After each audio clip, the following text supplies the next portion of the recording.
Ça y est. Alors, bienvenue en cette soirée du 6 février, voilà, ou cet après-midi pour vous au Québec. Donc, laissons comme à l'habitude le temps aux personnes de se présenter.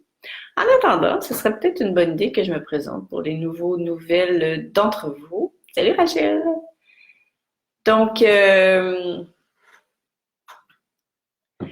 que je fais, ce que je propose facilite vos transformations, vous rappelle ce que vous êtes profondément. Et je dirais que mon souci premier, c'est de vous outiller pour que vous puissiez devenir autonome dans votre vie, que vous puissiez vous souvenir à quel point tout est en vous, à quel point vous êtes détenteur de vos réponses, de vos ressources, et aussi qu'on puisse devenir une belle communauté pour pouvoir se tenir la main et avancer les uns aux côtés des autres, parce que c'est quand même une période qui est magnifique, mais qui est exigeante à ses heures, quoi. Alors, salut Linda, Martial, bonjour, bonjour. J'espère que vous allez bien, les amis. Marie-Annick, coucou. Alors, il y a Colette Miss à côté, tu n'as pas ouvert ton ordi, toi. Ah, la tisane est sortie, c'est bon. Linda, salut, Marie-Alice. Alors, c'est pas mal, vous allez pouvoir poser vos questions en chat, puis Colette va pouvoir poser ses questions en direct, en live. Donc, vous voyez, derrière moi, ces magnifiques créations, là. Ça, c'est Colette qui a fait ça.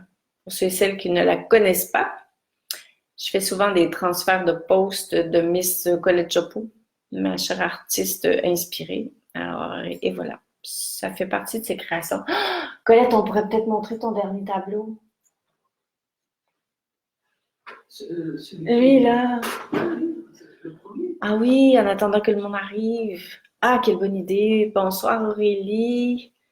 Karine, salut. On dirait que tu savais que j'étais chez Colette. Christelle, coucou. Toi aussi, mon Dieu. Il y a plein de monde qui la connaissent maintenant, la Colette nationale. Ouais. Alors, viens, Colette, viens montrer. Mets-les là. L'autre bord, parce que... Hello, hello! En live. Attends, tu veux que je me... Ben là, ils verront rien. Ah oui, c'est là. OK. Attends. Ah, regardez ça. Comment c'est beau. Il y a un peu de reflet. Mais... C'est pas grave. On voit quand même... Alors, c'est ce que canalise, comme on pourrait dire, transmet, partage. Et que j'appelle renaissance. Ouais. Renaître à soi. Ouais. Un bon moyen d'expression pour transformer encore et encore et se rapprocher, comme dit Sylvie Bialine, de ce qu'on a de plus beau en soi. Et il y a des reflets avec les... Ah oui, mais c'est pas grave, ils ont vu quand même. Merci. Merci, Cocotte.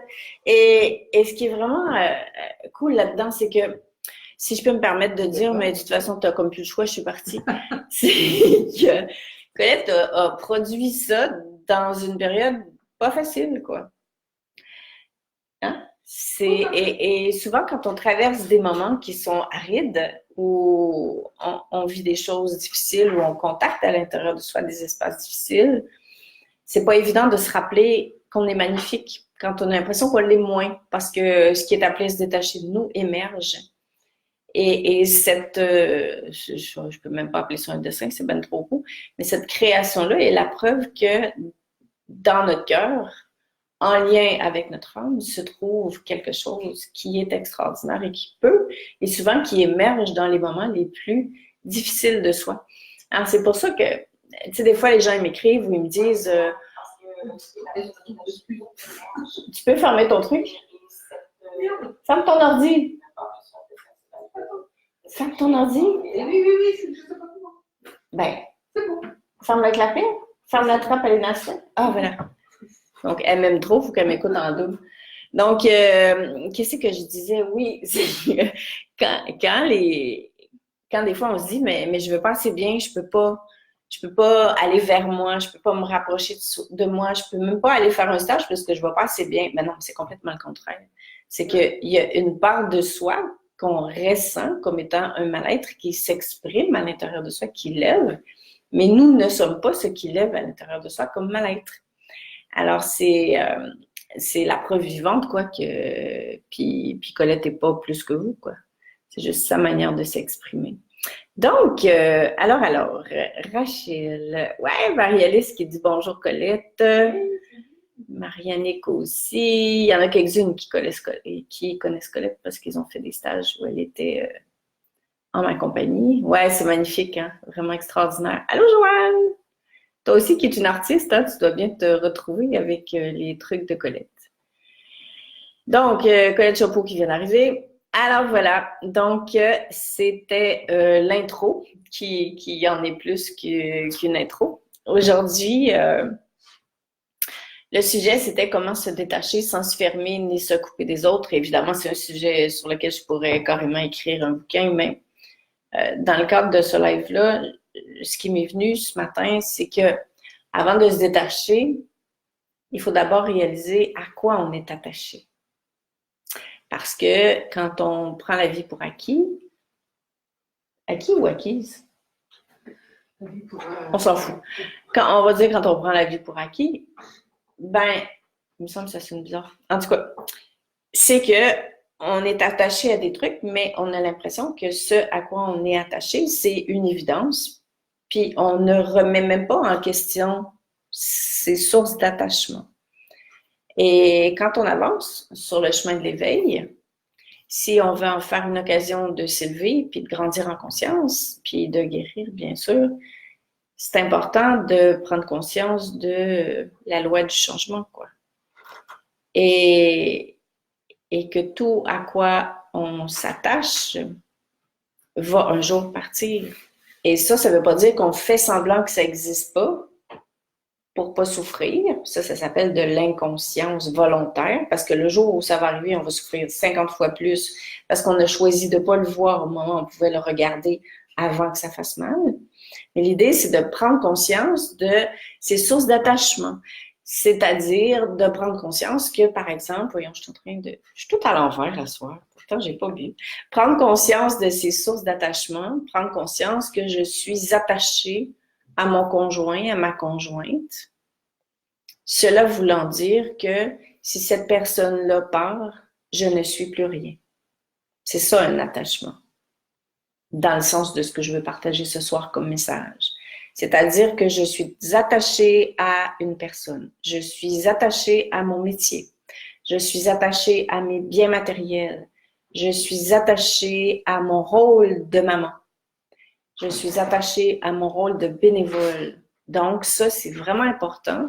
Si vous êtes prêt à ça, de regarder dans votre vie à quoi vous êtes attaché. Et comment faire? Ben, c'est de virer la question à l'envers, quoi. Si ce à quoi je suis attachée, si ce qui me tient à cœur pour l'instant, ça veut pas dire qu'il faut arrêter ça, mais si ça part demain matin, qui suis-je? Qu'est-ce que je deviens? Est-ce que je suis encore quelqu'un?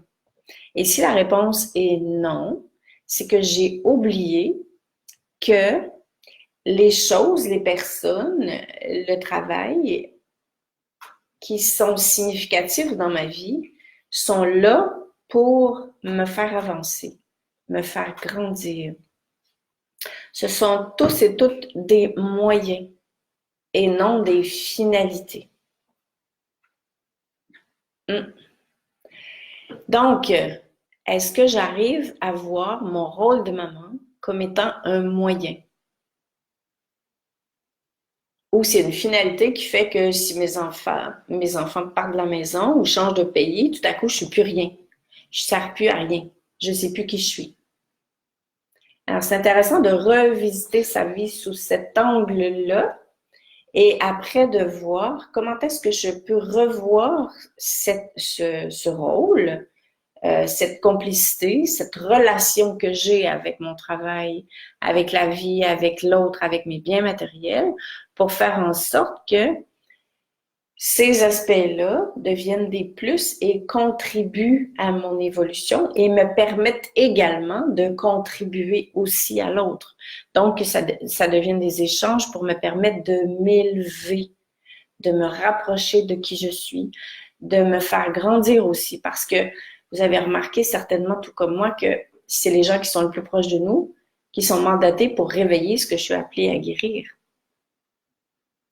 Donc, si j'arrive à voir mes relations comme étant aussi des occasions d'avancer, eh bien, je prétexte ma relation pour voir qu'est-ce que la vie est en train de vouloir m'enseigner à travers cette relation-là. Même chose quand ces relations, ces formes d'identité-là s'en vont, plutôt que de vouloir absolument trouver qu'est-ce que j'ai fait de pas correct, pourquoi ça s'en va, qu'est-ce qui est juste, qu'est-ce qui est pas juste, que de se dire, autrement dit, de prendre la position de victime parce qu'on m'a enlevé quelque chose. Et c'est souvent ça qu'on fait. Parce que comme on dépend de ça pour donner un sens à sa vie, parce qu'on a oublié que nous étions responsables de créer notre vie et de lui donner tout son sens, et que notre vraie magnificence, tout ce qu'on cherche dehors, c'est dedans de nous. Ça veut dire qu'on a transposé notre responsabilité de se reconnaître comme étant magnifique sur les autres. Donc, les autres, notre travail, notre maison nous rappelle à quel point on est beau, à quel point on est grand, à quel point on est important. Et quand tout ça, ça s'en va, on est qui? On est face à soi. Et c'est correct de le vivre. Bien sûr, je le vis moi aussi. Mais c'est que quand ça nous arrive, on est soit appelé à trouver le coupable qui a osé vous enlever ça, là on est full dans l'ego, ou bien à voir à quel point finalement on était attaché à l'extérieur pour nous rappeler notre valeur intérieure. Ça ne veut pas dire qu'on va pas pleurer si on perd un être cher ou si nos enfants déménagent à l'autre bout du monde. Mais ça veut dire que oui, la vie a continué d'avancer. Oui, la loi du changement existe. Oui, je reconnais que personne n'est responsable de mon bonheur. Puis une fois que j'ai braillé un bon coup, ben là, je me dis, qu'est-ce que je fais avec ça? Est-ce que je dis oui à la vie? Est-ce que je dis oui à la loi du changement? Est-ce que je monte d'un étage pour vivre ma vie? Ça, je trouve que ça m'a beaucoup aidé, moi, dans les moments difficiles. J'avais lu un bouquin où l'auteur avait dit, quand tu peux plus supporter la vie telle qu'elle est, actuellement, parce que c'est trop souffrant, change d'étage. Au lieu de vouloir changer le monde dans lequel tu vis, change d'étage pour voir la vie dans laquelle tu te trouves. Puis j'avais fait comme, oh wow! Ça, pour moi, ça avait été un déclencheur hyper puissant parce que cet homme-là m'avait amené une clé. Ce qui voulait dire que parce que je souffrais, c'est parce que je regardais la vie uniquement sur l'étage humain et j'oubliais que quelque part, j'étais plus que ce que je vivais. Quand on dit notre maison, c'est pas sur terre, notre vraie maison, c'est notre maison céleste. Quand les personnes meurent puis qui disent je retourne à la maison, ça veut dire que quelque part, il y a une part de nous qui sait qu'on n'est que de passage ici. Alors, comment on fait pour se détacher? Ça ne veut pas dire qu'on choisit qu'on se fout des autres, puis qu'on se coupe de tout le monde pour ne pas souffrir. Ça veut dire qu'on reconnaît que la vie n'est que détachement. Tout le temps, puisque la vie n'est que changement. Donc, est-ce que je bénéficie de ce que je vis et de ce que je fais, puis j'ai envie d'aller plus loin que ça? Est-ce que je choisis de rentrer dedans à fond, quoi? Puis dire, c'est là, j'y goûte, je l'accueille, je l'apprécie, j'embrasse la vie, quoi, à fond, mais en étant consciente sur mon autre étage, que tout ça, ça va passer. Donc, ça ne veut pas dire que je me coupe de ça pour ne pas souffrir plus tard parce que ça va arrêter. Ça veut dire que comme je sais que la loi du changement fait partie de la vie, j'en profite au max et vraiment, je l'embrasse à fond pendant que c'est présent. Et quand c'est plus présent, au lieu de me désespérer que ça part, Je suis contente de l'avoir vécu. Voyez-vous la différence dans notre relation avec la vie? C'est que je me dis, au moins j'en ai profité. Je suis rentrée dedans à fond. Et ça, c'est toute une question de choix, de vivre sa vie en conscience ou pas. Et c'est une question de choix, de vivre sa vie en victime ou pas. Et si vous avez, par exemple, des enfants, puis que vous choisissez d'apprendre à vivre comme ça et d'intégrer cette vie-là, ce qui arrive, c'est que vous êtes en train d'enseigner à vos enfants comment vivre la vie. Parce que si, par exemple, on va continuer sur la notion des enfants, si pour moi, mon identité, le sens de ma vie totale relève de ma relation avec mes enfants, il faut qu'ils soient proches de moi. Il faut qu'ils m'appellent toutes les semaines. Il faut qu'on se voit pour bruncher tous les dimanches. Il faut absolument que gna gna gna gna gna. Bon, si un jour il y en a un qui fait plus ça, ou si un jour il y en a un ou une qui rencontre un amoureux, une amoureuse, puis qui part vivre à l'extérieur du pays, mais je suis foutue.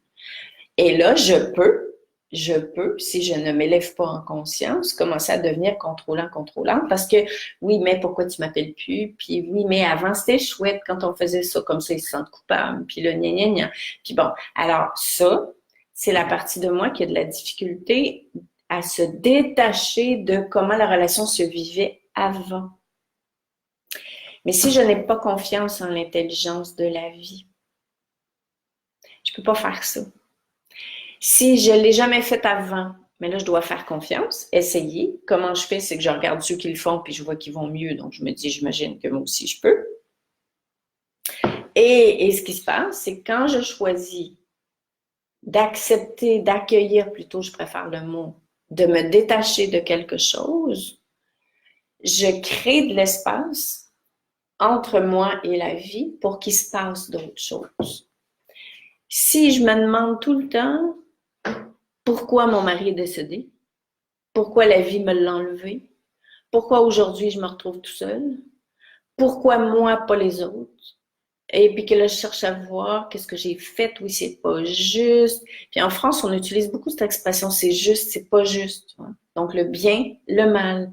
Alors, parce que j'ai vécu quelque chose qui m'a fait souffrir, qui m'a amené à me détacher involontairement, entre guillemets, mais là, il faut que je trouve en quoi c'est pas juste. Donc, pendant que je suis occupée à trouver le coupable ou la coupable, que ce soit une personne, moi ou Dieu, ben, je ne suis pas disponible pour ce qui voudrait se manifester d'autre dans ma vie.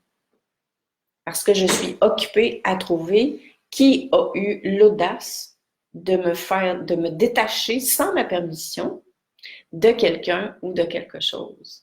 Alors, quand on vit comme ça, on est très humain. Il faut s'accueillir là-dedans puis sourire aussi. Mais on n'est pas dans la conscience. C'est pour ça que c'est important de changer d'étage parce que sinon, on va toujours demeurer victime de la vie. Puis, je vais aller même plus loin que ça. On va avoir peur de la vie parce qu'on va avoir peur de perdre. Puis quand on a peur de perdre, c'est qu'on n'a pas compris comment fonctionne la vie. Parce que la vie ne nous enlève jamais rien. La vie est abondante parce qu'on est magnifique, parce qu'on est divin. Donc, si j'ai peur de perdre quelque chose, c'est parce que j'ai pas saisi cet élément-là et que je veux absolument garder ce que j'ai acquis. Puis on ne pourra jamais garder ce qu'on a acquis parce que le but de la vie, c'est pas de garder ce qu'on a acquis, c'est de faire circuler l'énergie, c'est de grandir à partir de ce qu'on a vécu. C'est pas de se l'approprier. L'amour appartient à personne. L'amour est là pour circuler. Vous êtes amour. Donc, vous appartenez à personne non plus. Donc, l'idée, c'est vraiment de faire circuler cette énergie-là. Alors, quand je me retrouve avec la peur de perdre, c'est que j'ai oublié de faire confiance à la vie. C'est que j'ai un petit truc ici à conscientiser dans un premier temps et après peut-être à transformer et à guérir par rapport à ça. Qu'est-ce qui fait que je garde ça? Mais mon truc préféré, c'est commencer par, de un, à regarder à quoi suis-je attachée qui donne un sens à ma vie, qui fait que si ça s'en va, je ne suis plus rien. Et asseyez-vous comme sur votre échelle. Tu sais, mettons que vous mettez une échelle qui part de votre vie terrestre puis qui s'en va jusqu'à votre vie céleste. Puis asseyez-vous sur le barreau d'en haut, puis regardez-vous d'en haut avec beaucoup de compassion, comme votre âme vous regarde, avec beaucoup d'amour, avec beaucoup de bienveillance. Et regardez à quoi d'humain vous vous êtes attaché dans le passé parce que vous n'aviez pas vu la vie comme ça. Et sans vous faire violence, parce que c'est vraiment pas ça l'objectif, c'est essayer de regarder de quoi vous seriez prêt à vous détacher si ce n'est que d'une croyance. Je pense qu'aujourd'hui, le 6 février, ce serait le plus beau cadeau à vous faire pour la Saint-Valentin qui arrive, qui est la fête de l'amour et pas la fête des couples, et de dire, OK, par amour pour moi, par amour pour mon évolution, par amour pour mon âme, pour faciliter ma vie, de quelle croyance je serais prête à me détacher pour être plus libre dans la vie, pour arrêter d'avoir peur de la vie. Et là, demandez à votre âme de vous accompagner. Vous allez la trouver. J'en ai nommé plein, mais vous allez peut-être en trouver d'autres. Mais ce sont toutes des croyances. La croyance que tout doit rester tel que c'est, la croyance que les autres ne doivent pas faire ci, faire ça, la croyance que... Donc, vous pouvez regarder de laquelle suis-je prête à me détacher pour faire de la place pour autre chose. Parce que rappelez-vous que si vous ne vous détachez pas de ce qui vous empêche d'avancer, le reste attend, mais ne peut pas se manifester parce que c'est vous qui êtes dans le chemin de ce que la vie voudrait vous montrer. Et des fois, on a vraiment peur de perdre et pourtant, quand ça s'en va puis qu'on choisit de rester ouvert à ce qui est, et ce qui veut dire aussi accueillir ce que ça nous fait vivre comme émotion, la suite arrive et c'est souvent plus beau que ce qu'on pensait. Puis là, on se dit, ah merde, ça veut dire que si j'avais pas fait, j'aurais jamais touché à ça. Quand on était jeune, puis que l'homme ou la femme de nos rêves nous abandonnait à 17-18 ans, ben on avait une peine d'amour où on pensait que c'était fini, quoi, qu'on s'en remettrait pas. Et puis 2 ans plus tard, on se disait, mais comment ai-je pu sortir avec quelqu'un comme ça? Mais la vie, c'est tout le temps ça. C'est plus on choisit de laisser aller, sans vouloir comprendre, sans vouloir juger, mais toujours dans un alignement, par exemple, dans une verticalité de conscience que l'intelligence divine ne nous punit pas. C'est juste que je ne vois pas ce qui est appelé à venir. Et en plus, c'est que sur Terre, c'est des détachements constants parce que je suis venue expérimenter le détachement. Donc, voyez-vous, des fois, comment est-ce qu'on est bizarre, les humains, là? On a peur de perdre, on ne veut pas perdre ce à quoi on est attaché, mais on est descendu sur Terre pour expérimenter le détachement. Hein? Ça veut dire qu'on savait ça avant de descendre. Donc, si on est venu se taper ça, on était au courant avant de descendre. Donc, à un moment donné, est-ce qu'on va suivre le flot de ce que la vie voudrait nous proposer en se souvenant qu'on ne verra jamais à l'avance ce qui va arriver, mais il faut lâcher le truc qui veut se détacher pour que la suite arrive. Même quand c'est des choses qui sont difficiles à vivre. C'est clair. Donc, Françoise, salut, Roxane, Agnès, Émilie, Karine. Hey, Karine! Karine, la blonde de mon fils. Salut, ma poulette! Christine, Yolande, Sylvie, salut tout le monde! Super contente. Alors, j'ai vu qu'il y avait un... Ouais, ça devait être un message. Donc, c'est profond, je suis d'accord. Mais autant que c'est profond, autant que ça peut déranger, autant que ça amène de la légèreté dans notre vie. Puis la légèreté à laquelle je fais référence, c'est pas une légèreté qui s'intellectualise. C'est une légèreté qui émane de nous quand on a fait de la place pour qu'elle puisse émaner de nous. Donc, quand on s'est détaché de ce qui nous alourdissait, carrément. Alors, à quoi je tiens, qui donne un sens à ma vie, qui fait que si ça s'en va demain matin, je ne suis plus rien. Et à quoi je m'accroche par peur de perdre, souvent par peur de me rencontrer, par peur de me retrouver avec moi-même et de devoir oser me souvenir que je suis magnifique, de devoir me donner ce que je voudrais que les autres me donnent. Donc, c'est vraiment plein, plein, plein d'éléments d'enseignement. Alors, allez chercher celui qui vous parle ce soir. Laurence, bonsoir de la Haute-Savoie. Hey, salut, je pense que je suis jamais allée, là. Je suis jamais allée, hein, Colette, en Haute-Savoie? Non? Ah, peut-être. Alexandra, coucou. Isabelle, bonjour. Donc, ben voilà, l'essence j'allais dire de mon message, mais c'est quasiment un coup de vent, finalement. T'as-tu des questions, toi? Non. En attendant que d'autres en posent, ça t'apparaît clair ou? Oui, je vais noter. Donc, comme il y a toujours un décalage dans le chat, pendant que, si vous avez des questions, des commentaires, allez-y. Puis, Valou, coucou de la Guadeloupe. Ben, bienvenue. Ouais, t'avais noté quoi? J'ai noté redéfinir profondément le qui je suis. Ouais. Ben, non, mais c'est très cool, ça. Colette a dit redéfinir profondément le qui je suis. Et on peut être attaché à une définition de qui nous sommes. Vraiment. Comme par exemple, je suis une maman. C'est clair que si j'étais une maman avec mes enfants à la maison pendant 25 ans, ben, je ne sais plus qui je suis. Et si j'étais complètement attachée à cette définition de qui j'étais, mais j'ai aucune idée de qui je suis, par-delà cette notion. Et là, plus on enlève des couches, plus on se détache de ce qu'on pensait qu'on était, plus on se rapproche de qui nous sommes véritablement, de notre essence première, de notre âme, de notre magnificence, mais pas en faisant des hommes 14 heures par jour.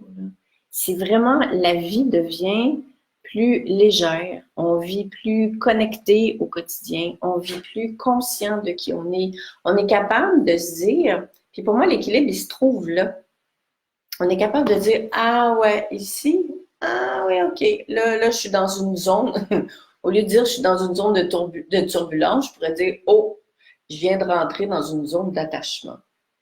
C'est fou l'intéressant, ça. Ça ne veut pas dire que j'irai jamais. Ça veut dire que quand j'y vais, je m'assois sur mon escabeau avec la marche d'en haut, puis je me regarde, je m'observe rentrer dans ma zone d'attachement.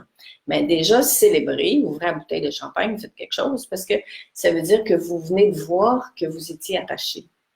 Puis une fois qu'on l'a vu, il y a la moitié du chemin de fait. Donc, c'est Alléluia. Alors, je me regarde rentrer dans ma zone d'attachement. Et là, comme je suis en hauteur, c'est-à-dire que je deviens consciente de ma vie, je décide de ce que je fais avec ça. Puis là, je me dis, OK, est-ce que je suis ça? Si je ne suis plus ça, qui suis-je? D'accord. Donc, qu'est-ce que je peux laisser aller là-dedans? Ça ne veut pas dire que je laisse aller mes enfants. Ça ne veut pas dire que je les appelle plus jamais puis je m'en occupe pas. Ça veut dire que je profite encore plus de quand ils sont là. J'y goûte, mais je sais qu'ils ne m'appartiennent pas. Puis je sais que la seule chose qui m'appartient, c'est la gratitude de dire merci à la vie qu'ils soient là dans l'instant présent. S'ils sont plus là, c'est de dire merci à la vie d'avoir vécu des beaux moments avec eux parce que j'ai eu le bonheur de partager ça. Et c'est le transformer pour que ça devienne justement une occasion de s'élever, une occasion de grandir en conscience. La vie, c'est ça. Donc, ça peut être intéressant aussi de redéfinir la vie. Et là, ça pourrait être le sujet d'un autre live parce qu'on va aller un petit peu loin là-dedans. Mais c'est certain que tout ça s'attache. Tout ça s'imbrique ensemble. Donc, vraiment, aujourd'hui, l'idée, c'était de faire le point et de regarder à quoi vous êtes attaché. Allô, Christine! Agnès, salut! Donc, voilà, les amis. C'était mon sujet de la soirée pour la France et de l'après-midi pour les Québécois. Alors, je vous laisse faire le point là-dessus sans ruminer. C'est pas du tout ça l'objectif. Mettez ça dans votre conscience et puis choisissez de vous observer avec conscience, avec amour et laissez aller ce que vous êtes prêt à laisser aller aujourd'hui. Pour vous d'abord, pour pouvoir respirer davantage puis pouvoir être plus disponible pour ce que la vie voudrait vous présenter. Rappelez-vous que tant que longtemps que vous allez être vivant, vous n'allez jamais savoir ce que demain vous réserve. Mais l'univers vous réserve toujours ce qu'il y a de mieux pour votre évolution. Vous réserve jamais quelque chose pour vous faire souffrir. Mais pour en arriver là, on doit commencer à faire confiance à la vie. Et si on a peur de perdre, c'est déjà qu'on n'a pas confiance à la vie. Alors, c'est une démarche qui commence à s'installer avec ce genre de questionnement-là.